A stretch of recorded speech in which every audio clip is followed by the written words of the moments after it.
Hey, good afternoon, Michelle. Hi, Debra. How are you?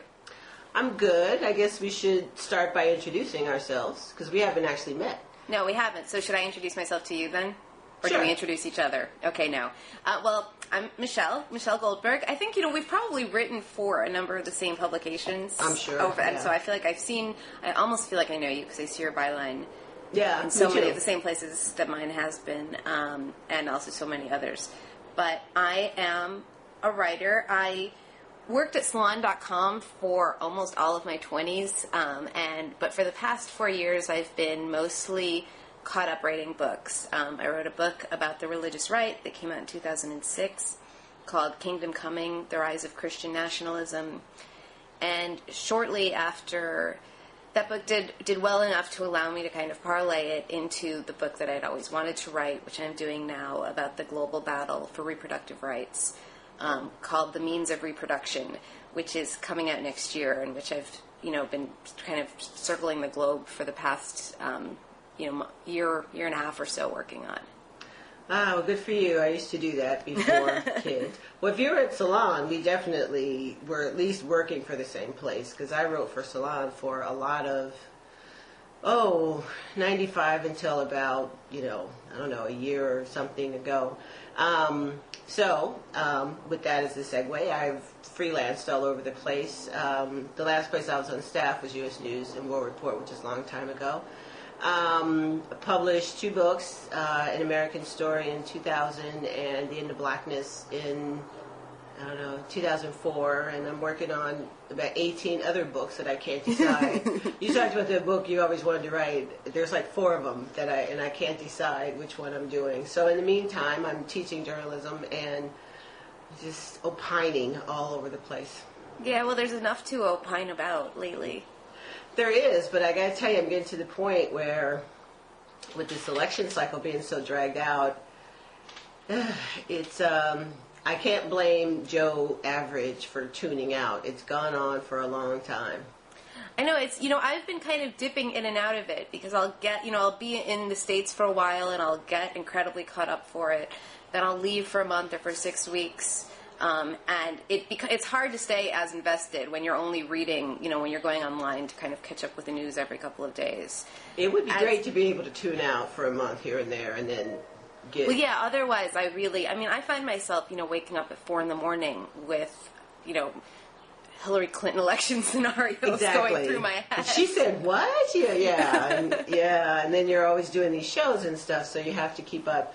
But I don't know, sometimes I feel like we, meaning all of us citizens, should just boycott and insist that there just be a gag order, that none of them say or do anything for the next little bit here. Although I guess Tuesday is the official end of the Democratic candidate race, but let's say obviously given the state of affairs, who knows if it'll actually... Who knows? We'll see if it's going to go all the way to Denver. I have only just recently started to think that that's a possibility.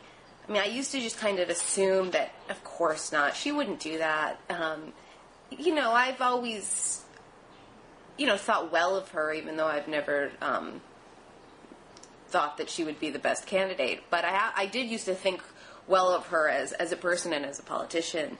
And it's interesting, I'm doing a story now about the way that some of her supporters, and I think her increasingly as well, are turning sexism into an alibi for her defeat. And, how she's really started talking much more about how she's in it to represent all the women who never thought they would see a woman president. She started talking much more about sexism on the campaign trail, which she's entitled to talk about, obviously, and it's certainly there. But the way that it's become this new phase of the campaign in which... And so I'm going to this rally this weekend. Do you know about this? This Count Every Vote rally? If it doesn't involve animated characters, I probably don't know about it. Well, and I think it's so interesting, now and this new political action committee called Women Count PAC that was formed by some people on her finance committee. They're the ones who've been taking out the full-page ads in the newspapers that say, Hillary, we are the women of America. Hillary Clinton's voice is our voice, and she's speaking for all of us. But anyway, a bunch of these groups that have been organizing a big rally outside the DNC committee meeting. essentially now saying that seating the Florida and Michigan delegations is a matter of feminist principle, which I find. I have 2 political science degrees and a law degree. I'm kind of a freak for the rules, and I'm torn. I don't like the idea of disenfranchising people, but it's not the party that disenfranchised them. It was their own state decision makers, and it's, and I was reading something yesterday about people who back at the beginning, when they knew that their votes weren't going to count, didn't vote, but they would have had they known their votes were going to count. So it's so complicated, but it seems to me that what the rule of law means is that you make rules, and of course we're talking about criminal here, but it devolves down to every level. You make rules when you're calm and dispassionate, and then you have to live by them, when things are not calm and not dispassionate. Mm-hmm. And if we decide case by case, this will really be bad if we don't allow this breaking of the rules in this instant, then we don't have the rule of law, So I'm very... It bothers me that state officials decided to flout the party, and now they kind of want to have it both ways. So I'm not looking at it as much from, I don't really get to Hillary and whether she's being cynical or not. I think the people's beef is with their party leadership, and I just don't. States need to understand that they're not going to be able to get away with this. And why shouldn't more states do this in the future? And if things had worked out differently, then, so people are just going to wait until it's situational to decide whether or not they want to abide by having flouted the rules. And then getting to Senator Clinton, it's a sport in this country to hate the Clintons. It's really, and you seem like you're sort of with me, that people are so viscerally, just so hate them so much. It makes me just want to not participate.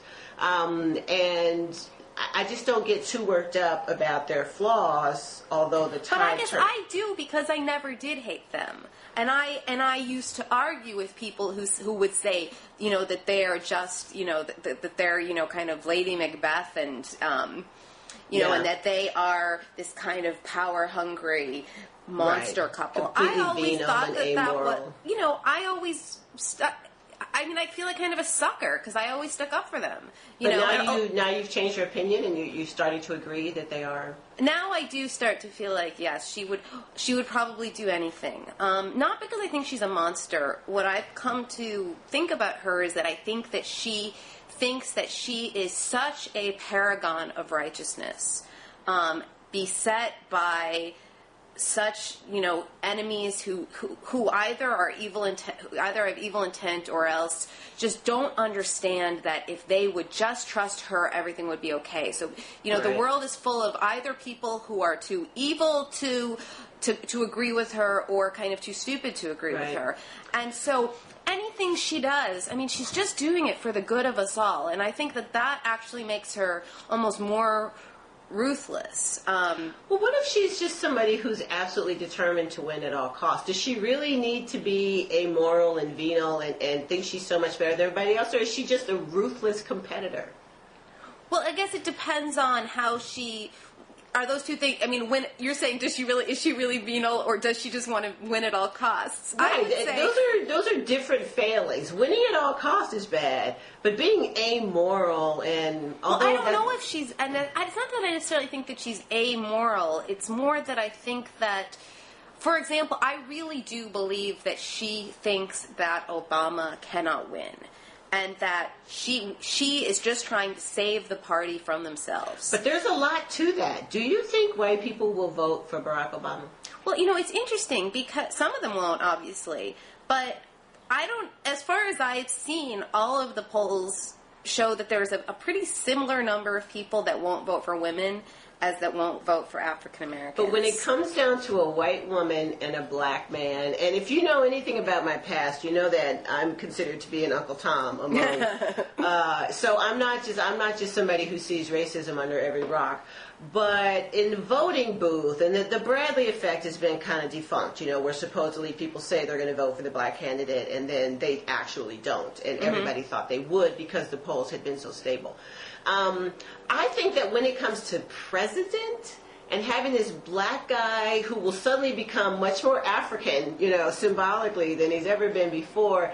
And the things we heard coming out of West Virginia and Kentucky and places like that, I have to wonder some of the people who think they're going to vote for Obama, I think are going to find out that when it's time to vote, they actually can't. But then the question is, can you bring yourself to vote for a Republican, So I think we're learning a lot about ourselves as a country during and one of this. the things that was so initially thrilling, I felt like, about Barack Obama's ascent is that I started to think, wow, maybe this country is a better country than I had realized. Right, and I think most of us felt that way. And then we started learning ugly things and seeing ugly things about ourselves. And then this whole Barack is a Muslim thing. Oh, yeah, man, Barack that's is a Muslim so... with a crazy Christian preacher, and how can we vote? Right. But it seems like these are all ways of not confronting the fact that your problem with him is that he's black. And you're grasping at these... I mean, who's turned on John McCain because of Hagee? I don't know how you pronounce his name. Hagee. But where is that same kind of outcry? So I don't know. But I don't think there's nothing to that point.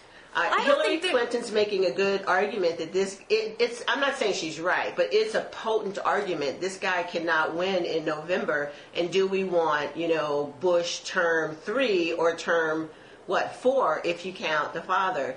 That's not a little thing. No, it's not a little thing, but I also think that because one thing we really don't know is which of them is more electable. I mean, I actually think, and I'm arguing in this piece that I'm writing, that on the one hand, there's no question that Hillary Clinton has been treated with kind of sexist disdain at a kind of jeering surface level of, attention to her cleavage and her cackle and the kind of constant scrutiny of, MSNBC and Chris Matthews and Keith Olbermann.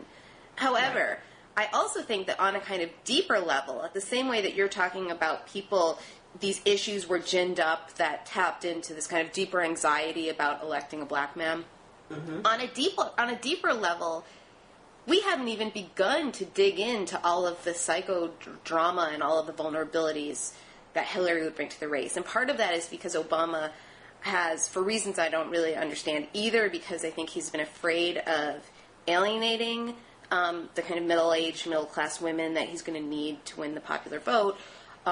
Maybe he's just temperamentally not as prone to attack. Maybe it's a sign of weakness. And then, meanwhile, the right has been holding their fire. So a lot of these kind of assumptions that she's put forward, that being First Lady qualifies you to be Commander-in-Chief, which to me is the deepest rationale of her campaign. When she talks about her experience, that's what she means. Yeah. The idea, nobody has really dug into her, has kind of revisited her role in, shutting up Bill Clinton's women and getting them to sign affidavits, denying their affairs. Nobody has... There's a whole bunch of stuff about Hillary that would tap into some, people's anxieties about electing a woman that has just gone kind of completely... that has completely passed us all by. Or her just the fact that she was the one kind of solid leadership role she's had in her government career, which was as the head of the healthcare task force, was a disaster, and nobody has really been talking about that. So she's, she doesn't really have experience. She doesn't really have a record of leadership, and this could all, in I think a more skillfully vicious campaign like the one we can maybe assume that McCain is going to run. This stuff is going to get chewed over. I think it's been a fault of the press that it hasn't been, that the real issues here haven't been aired. I mean, some of it is just about, misogyny and can a woman lead, but there's also real issues with her record that have been completely ignored. Skillfully vicious. I love that phrase. I think you're right to a certain extent. A lot of those issues haven't been vetted, but I think there are some people who have tried. Slate, I know especially Tim Noah, who's a friend at Slate, some people have tried to talk about those things and to talk about them in the way that they need to be talked, but it really hasn't been picked up on. And I think that the press has certainly been defanged in some ways that are our fault and is not our fault. the internet, and here we are on the internet, is killing print, and it's very difficult for people to pitch serious issues like that when you're confined to 1,000 words on the web, maybe. You're absolutely right. It's so difficult for us to, if Clinton had run against Edwards and that whole group, I can't even think of the other names of the people who ran on the Democratic side. Then we could have talked about men versus women. But since we've got a black person in there, we're trying to talk about race and gender at the same time, and we're trying to pat our heads and rub our stomachs, and it's really difficult to do. So it's like, well, wait a minute, this is racist, but wait a minute, that's sexist. So it was, I don't know, it's good, it's bad, it's the way it is that we had them at the same time. I know Senator Clinton is cursing her bad luck every day that Barack Obama came about when he did. So it's a horrible mess now. But I do think that we've been moved ahead orders of magnitude from this very superficial, very infantile ways of discussing race and gender. What about class? We never get to class, So I think that this has moved us forward, but we still have so far to go. But it also means, I think it also means that because it is such a mess and a muddle, and in certain ways a mystery, that the argument about electability, I mean, in a certain way, they have the virtue of canceling each other out on the electability front, and kind of clearing away some of that and allowing you to make a more substantive decision. There's other elections where I could see, well, yeah, the candidate that really speaks to me is clearly not electable, so I'm going to go with X, Y, or Z. Right. Here, because there's no way to say that with any kind of certitude. It allows you to really ask, who do you wish would be president? Yeah. I ask myself the electability question all the time, and it's, God, who knows?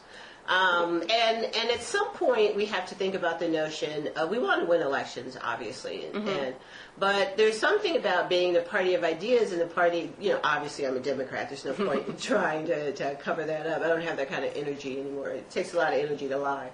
I did a lot of going undercover for my first book, not for any extended period of time, but yeah, at the end of the day you just feel completely desiccated. Yeah. But I definitely want to hear what you've learned going around the world, and I'm a huge supporter of choice.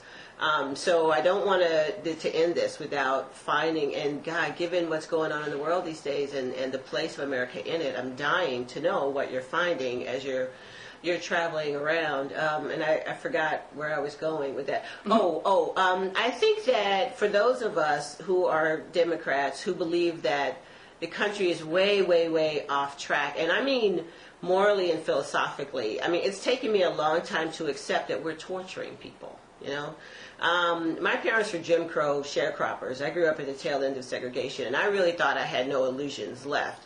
But America is just a different, maybe it never was, it's the way we never were, but we're torturing people. We've got this war going on. Gas is $4 a gallon.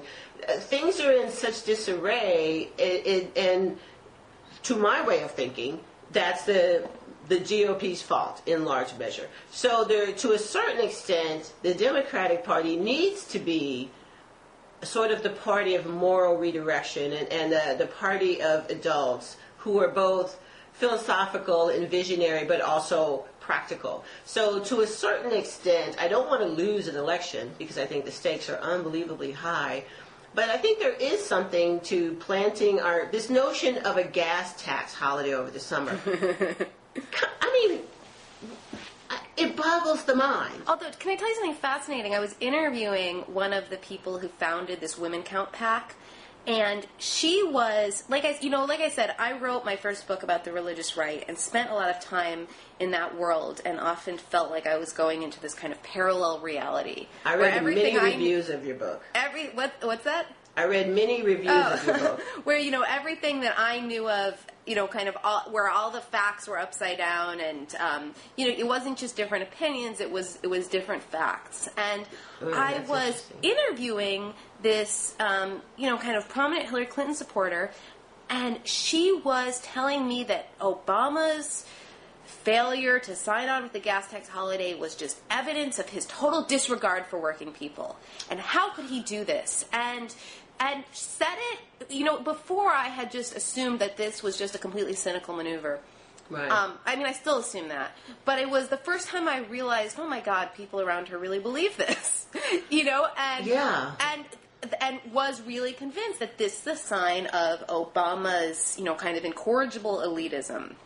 And really, this is what I mean when even if we lose, there's something to being the party that says, line in the sand, morally and in terms of being adults, you're running out of something, so we're going to make it easier to get. I mean, when I came of age, when I was a kid in the 70s, we had the first oil embargo, and there were lines around the corner, and everybody was driving big gas. There was nothing but big gas guzzlers.